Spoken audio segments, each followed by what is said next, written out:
બનાસકાંઠાના સાંસદ ગેનીબેન ઠાકોરે મુખ્યમંત્રીને પત્ર લખ્યો છે। બનાસકાંઠાની બોર્ડર મારફતે ગુજરાતમાં દારૂ ઠલવાતો હોવાનો આરોપ લગાવ્યો। રાજસ્થાન મધ્યપ્રદેશથી મોટી માત્રામાં દારૂ ગુજરાતમાં ઠાલવવામાં આવે છે। દારૂના દૂષણથી હજારો મહિલાઓ વિધવા બનતી હોવાનો પણ તેમણે આરોપ લગાવ્યો।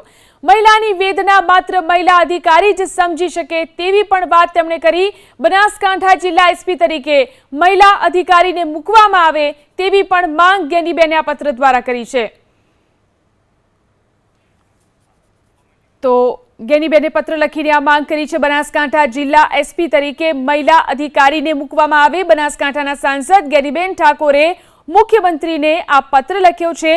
બનાસકાંઠાની બોર્ડર મારફતે ગુજરાતમાં દારૂ ઠલવાતો હોવાનો તેમણે આરોપ લગાવ્યો। મધ્યપ્રદેશ અને રાજસ્થાનની બોર્ડરથી મોટી માત્રામાં ગુજરાતમાં દારૂ ઠાલવવામાં આવે છે અને અનેક સ્ત્રીઓના ઘર તેના કારણે બરબાદ થઈ રહ્યા છે। દારૂના દૂષણથી હજારો મહિલાઓ વિધવા બનતી હોવાનો આરોપ પણ તેમણે લગાવ્યો।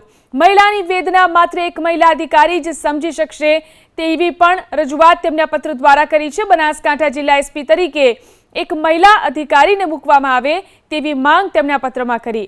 બનાસકાંઠાના સાંસદ ગેનીબેન કે જેમણે મુખ્યમંત્રીને આ પત્ર લખીને રજૂઆત કરી છે।